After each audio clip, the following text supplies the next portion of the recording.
Hello, hello. Welcome to Financial Talk Friday. I have been here every Friday at 2 p.m. And today we're going to talk about financial personality types. Just bear with me, you all. I know you probably see me at a different angle. I'm kind of far away, but my tripod broke. And I had to make some provisions, and the only tripod I had was this big tripod, and it's too tall, and I couldn't adjust it time enough. So anyway, here I am, Financial Talk Friday. It's 2 p.m. Thank you so much for tuning in to me every Friday. And so we're going to talk about financial personality types today. Last time we spoke, I talked about just our financial identity and how who we are shows up in our financial decisions. And I told you I would do a part two and kind of get more into the financial personality types. Let's see which ones you identify with, and I'll tell you which one I am as well. So I'm not going to hold you. I'm just going to get right into this. All right. So, one second. I'm not going to rush today. I'm going to take my time. I'm going to make sure this is done right. So let me put up the title here on the screen.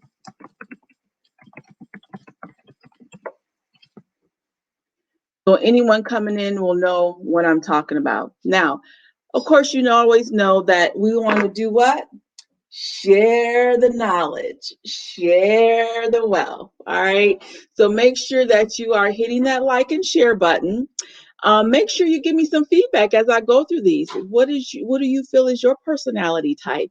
And if you're watching this on YouTube, go ahead and hit that subscribe button if you're watching it on the replay. All right. But talk to me as I go through these financial personality types, and you tell me where you think you fall in line. So let me enlarge my screen so you can see.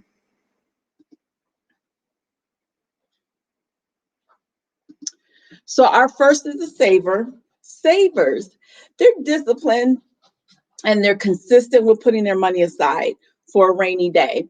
Um, they're not quick to spend all their money because they are aware that emergencies can happen and they want to be prepared. So they value safety and necessities over a frivolous lifestyle. Savers are more concerned with keeping their money than acquiring the latest and the greatest. However, as a saver, they are sometimes a little too careful, and if they're not, careful in their saving, they can become hoarders. All right, they get that hoarder spirit or that hoarder mentality because they grew up in a household where maybe things were scarce. So everyone should be saving money. But when we get to the point where we refuse to spend on necessities for the sake of not losing money, then you rob yourself of an abundant life. So you do not want to be a saver. You want to be saver minded, but you don't want to get so into it that you forget that God is a provider, and then now you're hoarding the money. If he did it for you before, he'll do it for you again. God could always, and he will make up what you gave up out of necessity or genuine generosity. So we don't want to become stingy when we're a saver. A saver's financial maturity level can be a beginner, an intermediate, or advanced. You can save because it's your nature to save, but if you lack the wisdom and the knowledge of saving, the why, when, and how to properly save, then you can very well be a beginner. All right. Saving because it's just what you do.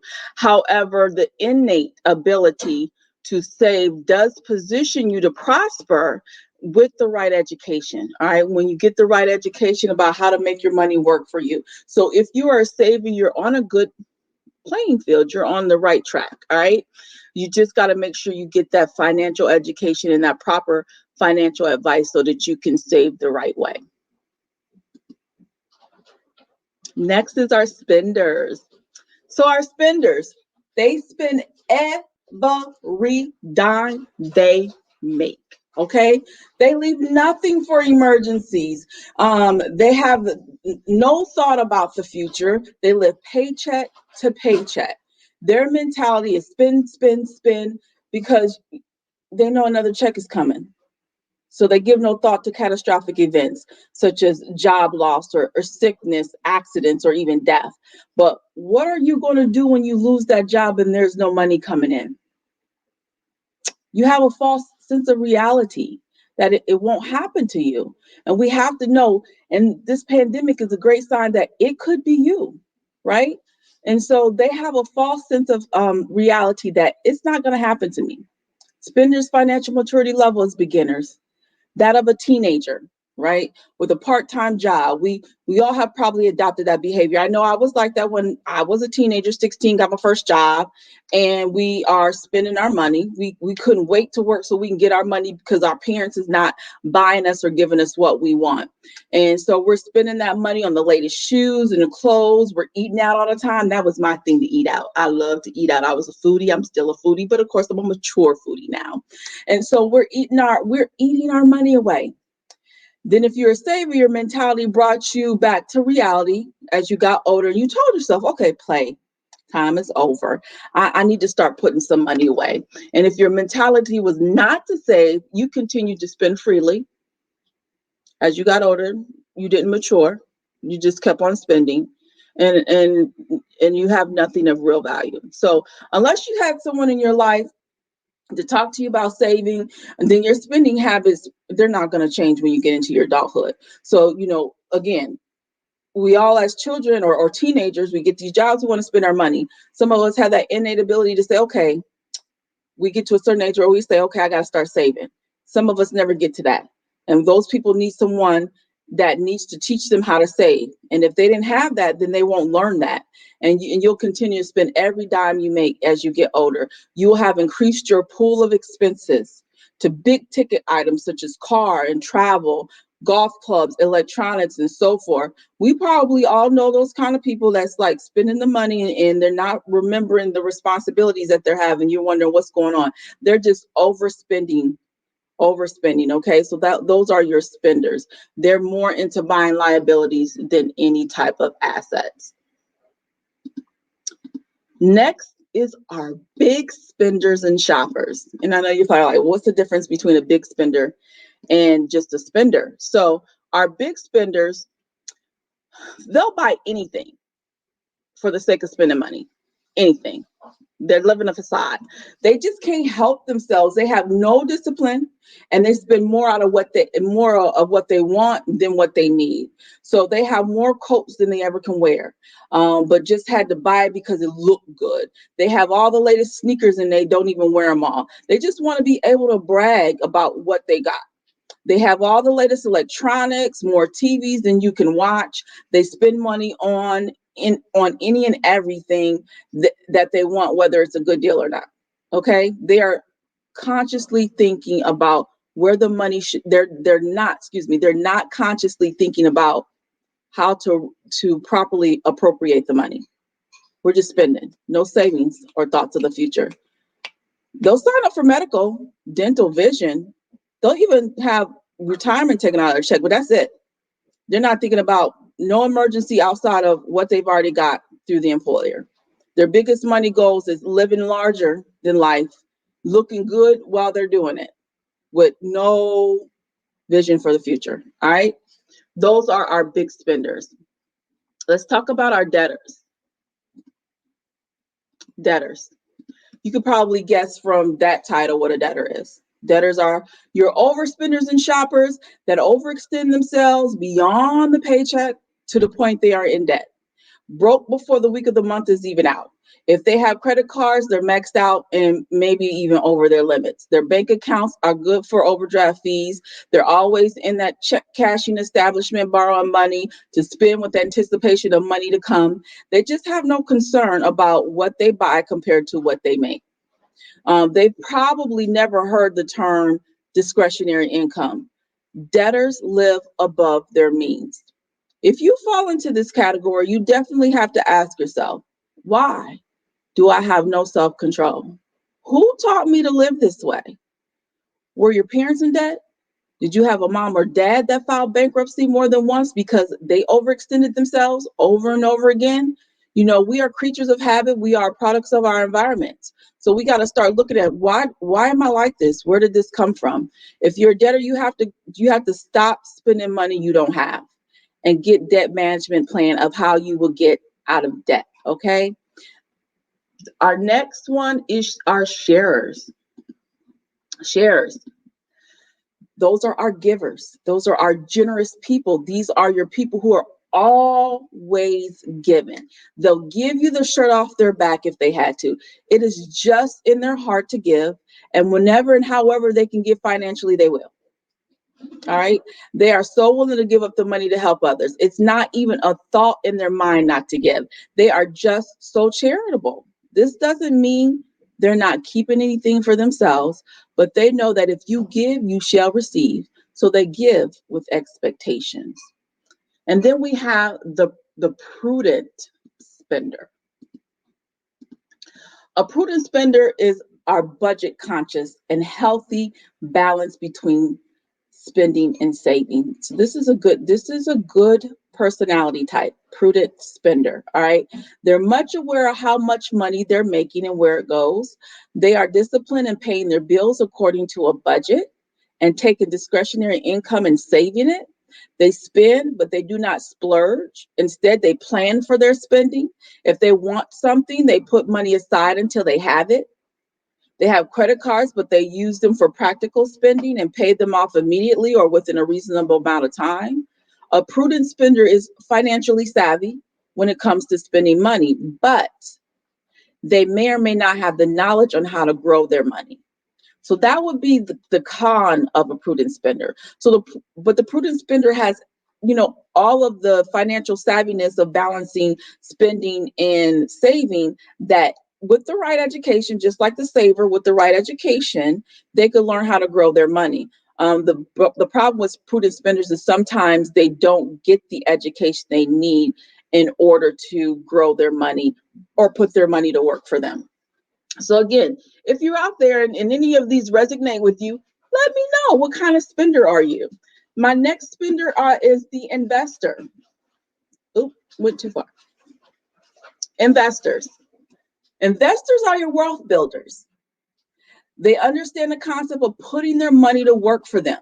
They're more concerned with their money going towards assets that will bring them passive income. They invest in things such as real estate, stock market, or a business. These people are risk takers and have an entrepreneurial mentality.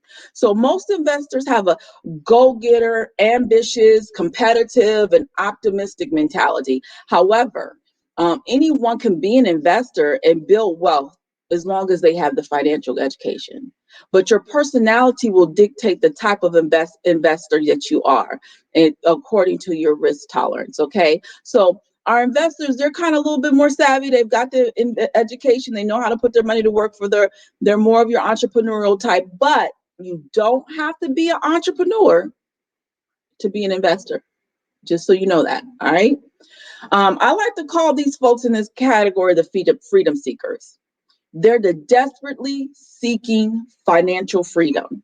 They are actively engaged in educating themselves on how money works and how to grow it.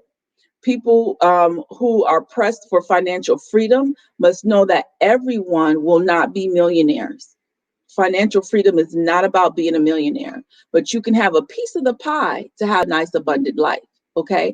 So as long as you know how to put your money to work for you, you can build financial freedom. And financial freedom really just means I'm in control of my time. I'm in control of what I do. I'm in control of where I go. I don't have to ask nobody nothing, right? If I don't want to go to work today, I don't have to go to work today. If y'all make me upset and I decide that I'm going to quit, I can quit. Why? Because I got financial freedom. I've built wealth. I've got enough assets that's producing passive income for me to pay my bills. So you want to act up, manager? You want to act up, supervisor? I'm here not because I have to be here. I'm here because I want to be here. But you keep on acting up, I'm going to make another decision. That's financial freedom. Financial freedom doesn't necessarily mean that you're not working a job. But what it does mean is that you've got your money working for you, that you can make a decision of when you want to work and when you don't want to work, when you want to travel, when you don't want to travel, because my bills are being paid and I can make decisions for myself. Okay. That is what financial freedom really means. Phobic. Our phobics are skeptical of everything. Oh my God, y'all. Skeptical people get on my nerves. I'm not going to act like I don't never question something, but everything is a scam to them. Everything is a scam to them. Skeptical people are everything outside of putting your money in regular checking or savings. Like, they don't trust the banks. These people don't believe in investing. They're skeptical of anyone trying to educate them on growing their money. They don't believe nothing anybody has to tell them about retirement plans, how to invest their money, how to real estate works. Like, nothing dealing with money. Everything is, they just don't want to believe it. They just can't see that where they are is not all there is. And they do nothing out of fear of losing their money. They would rather put the money under a mattress or in a low interest bearing savings. If they are willing to explore other options, they will procrastinate on making a decision. I know we probably always all have heard of those people, right? That it just takes them so long to make a decision that most of us would think is obvious, right? But it's the fear. It's the fear of losing money. Um, it's just that fear of just giving it up and losing it all. So they rather put that money in a savings account that doesn't really earn them anything and doesn't even keep up with inflation before they'll even think about investing it to make and put their money to work for them. Our last one is the ostrich. This is probably almost as worse as the spender and the big spender. Okay. The ostrich, these are the people who are oblivious to their money situation. They don't know how much they make, they don't know how much they spend, and they don't know how their investments are doing, if they are even investing. These are your ostriches many times won't even make any long-term investment decisions because of fear of making the wrong decision. So they leave their future to luck. They ignore their finances and they leave the responsibility to others. These people are easily cheated out of their money by shiesty investors and advisors because they haven't gotten the education that they need. So they just hand over their money and they hand over their investments. They let someone else control it. And they don't consider fees associated with banking and investing. They don't know anything about taxes and will overpay the IRS because they're unaware of the deductions available to them. It is a wonder they have any money at all. Just totally, totally oblivious. Okay. That is not a good place to be. And we've probably heard about a lot of famous people like athletes who have gotten these financial advisors and they turn over their money and the control of their money to these financial advisors who rob them blind. They don't see no bank statements, they don't see no investment statements, they don't see the checks going out of what bills are being paid. They don't know nothing. They've just handed over all control. They're oblivious to what's coming in and what's going out. And next thing you know, they've been wiped clean. We can't be like that. That's not a good way to be. Okay. So those are the financial personality types. I am more of your investor. I'm just going to tell you that I am more of the investor type. I am all about wealth building. I am all about seeking the freedom, all right, to make my own decisions and live my life abundantly. And that's what I'm here for you. Okay. I am here to work with those who want to become wealth builders. I am here for those who want to learn how to put their money to work for them. So without hesitation, well, I shouldn't say without hesitation. I'll say with hesitation, because you probably all saw in my post. I have decided that I am no longer going to do any more Financial Talk Friday sessions. Um, it grieves me because I enjoy doing this. I enjoy sharing my knowledge. I enjoy talking with you all. And, it's just come to that time where as I look at my business and I need to restructure some things and redesign some things and focus on my main purpose and objective, then the Financial Talk Fridays have to cease in order for me to concentrate on where I need to go.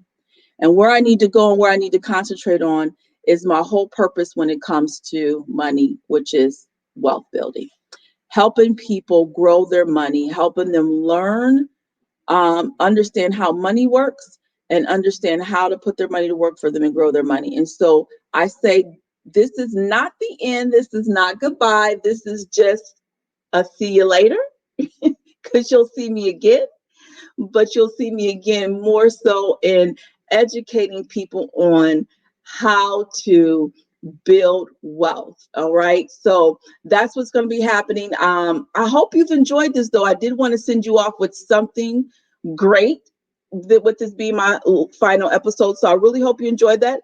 Again, if you're watching this on the replay, or then make sure you tell me which personality type are you. And then if you find yourself maybe in the prudent spender and you want to go into the wealth building, or maybe you want to be a wealth builder, you just don't know how to invest and you don't know what to do, then reach out to me, because that's where I'm headed. That's where my education is headed. That's where my purpose is to take people to the next step. We've learned about repairing credit. We've learned about getting out of debt. Everybody may not know, and I can still give advice on that, and I can still teach on that. However, my main focus at this point in my life is to help those with wealth building, help you, teach you how to put your money to work for you, whether it's through real estate, the stock market, or opening a business. So again, if you're a prudent spender or an investor, or a prudent spender trying to move to investor, then please reach out to me. I'm here and I can educate you and help you get the knowledge that you need in order to build your wealth. All right, this has been great. Thank you so much for tuning in. Again, always share the knowledge, share the wealth. Go ahead and hit that share button and let some people listen to this and decide what is their personality, their financial personality type. And again, if you're on YouTube watching the replay, hit that subscribe button. All right. This has been fun, y'all. This has been fun. But again, this is not farewell. This is just a see you later. Look for something else to come, more focused on building wealth. I love you. I love you all out there. Thank you so much. And as always, be unbothered and stop worrying and start living. See you later.